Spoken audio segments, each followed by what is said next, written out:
Hey friends, welcome to Storytime with Miss Norton. Today's story is called The Bravest Dog Ever, The True Story of Balto. And if you've listened to any of my stories this week, you know they're all about animals who are heroes, animals that have helped other people. All right, does anybody have any I wonders before we begin this story? Now, this is one of my absolute favorite stories, and you can look this story up and you can even watch a movie about Balto if you want. Your job today as a reader is to listen for some character traits that you might hear about Balto or Gunner, his owner. Let's get started. This is the true story about a very brave dog. His name was Balto. The year was 1925. Balto lived in Nome, Alaska. Nome was a frontier town. Most of the year it was buried under ice and snow. All right, friends, already we know that this story was a long time ago, so things aren't going to be the same in this story that you might see today in your town. In winter, there was no way to travel through all that ice and snow, not on planes or trains or boats or cars. The only way to travel in Alaska was by dog sled. Balto was a sled dog. He worked for a gold mining company not far from Nome. He helped carry food and tools to the miners. It was a good life for a sled dog.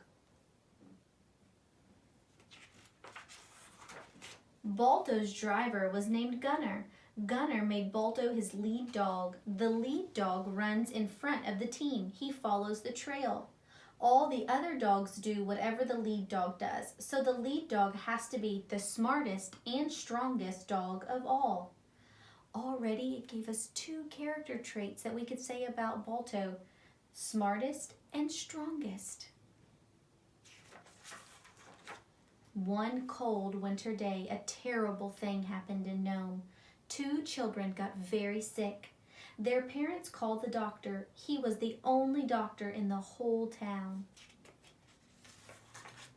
When the doctor saw the children, he was very worried. The children had a terrible sickness. It was called diphtheria. The doctor did not have the medicine he needed. Without the medicine, the children would die. Without the medicine, many other people in Nome would get diphtheria and die too. The doctor knew he had to get some medicine fast. Oh, friends, we already have a problem. What's the problem? Think about it, breathe it, release it. The hospital in Anchorage, Alaska had the medicine, but Anchorage was 800 miles away. The doctors in Anchorage put the medicine on a train, but soon the train got stuck in the deep snow. The train was still 700 miles from Nome.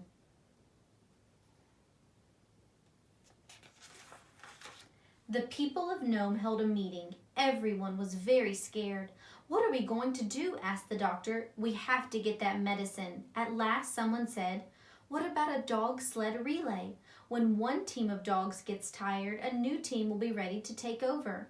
The room buzzed with excitement. That did seem like the quickest way to get the medicine, but the doctor frowned. "It will still take about 15 days.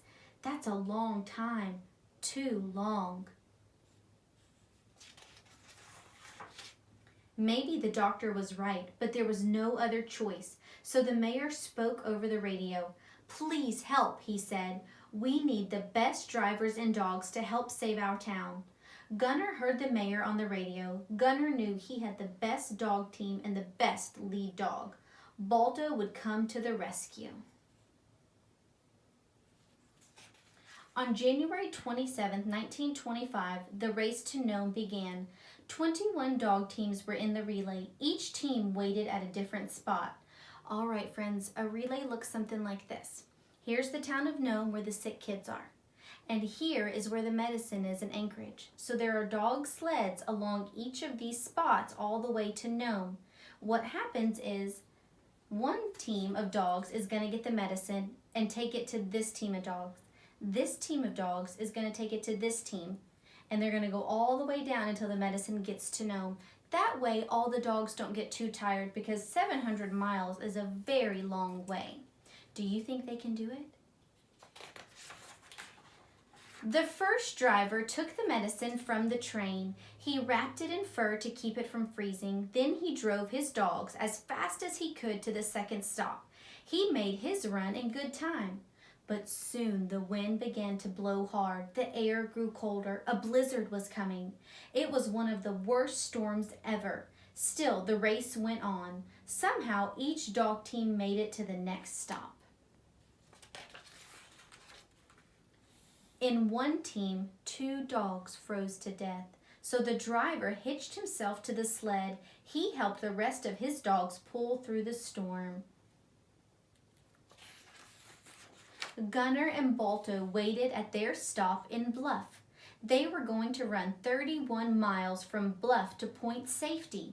That was the second to last part of the race. But the storm had slowed things down. Gunner had been waiting for 2 days. He did not sleep. He wanted to be ready to go as soon as the medicine arrived. At last, Gunner heard dogs barking. The medicine was here. He put it on the sled with a small stove and a little food. Then he hitched up his dogs. Balto stood proudly in the lead. Gunner cracked his whip. "Mush," he cried. That meant go. The team ran out into the snowy night.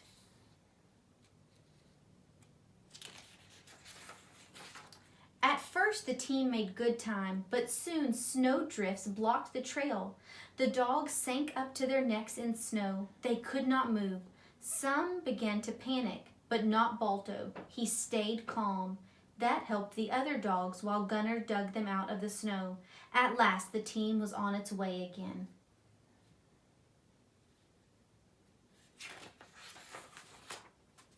Then the team crossed a frozen river. The dogs and the sled slipped and skidded on the ice. Oh no! Over went the sled. Gunner got it up again, but the medicine was gone. Wildly, Gunner dug for the medicine. He could not see through the heavy snow, but at last he felt the package. He put it back on the sled. Oh, friends, has this been an easy trip for Gunner and Balto? No. But they are very determined to get that medicine back to Nome. Let's find out what happens. The team kept going across the river. Suddenly, Balto stopped short. "Mush, Balto," shouted Gunner. But Balto did not move. Then Gunner saw why. The ice was cracking. If the team fell into the river, they would all drown. Wow, what's a character trait we could say about Balto right now? Think about it, breathe it, release it. Balto had stopped just in time. "Smart dog," Gunner told him. Then he saw that Balto's feet were wet. If they froze, Balto would never walk again. Quickly, Gunner unhitched Balto from the sled. He led the dog to a patch of powdery snow. Gunner rubbed Balto's paws in the powder. Soon they were dry. Balto was ready to go once more. Balto led the team around the cracking ice. At last they reached solid land again. Were they still on the trail? Gunner had no idea. The snow blew so hard, Gunner could not see his own hands. But Balto had run this trail many times before. Now it was all up to him. Finally, the storm died down. Gunner saw Point Safety just ahead. Balto did it, thought Gunner. He couldn't wait to warm his hands by a cozy fire. But all the lights were out at Point Safety. Was the next driver there? Gunner did not know, and there was no time to find out, so Gunner and Balto did not stop. They had never been so tired, but they raced on through the night toward Nome. It was just before dawn. The sky began to glow. In the town of Nome, everyone was sleeping. Gunner and his team pulled into town. They had made it. Balto was too tired to bark. They had been on the trail for 20 hours straight. That's almost an entire day, friends. They had driven 53 miles. Gunnar took the medicine to the doctor. The doctor was surprised. He thought it would take 15 days to get the medicine, but Gunnar delivered it after only 5.5 days. "Thank you, Gunnar," said the doctor. "You are a hero." "Balto is the hero," said Gunnar. "I could not have done it without him." The doctor went right to work. He gave the medicine to all the sick people. In a few days they would be well. The town of Nome was saved. All over America, people cheered for Balto. They read about his bravery in the newspaper. Balto was the most famous dog in the world.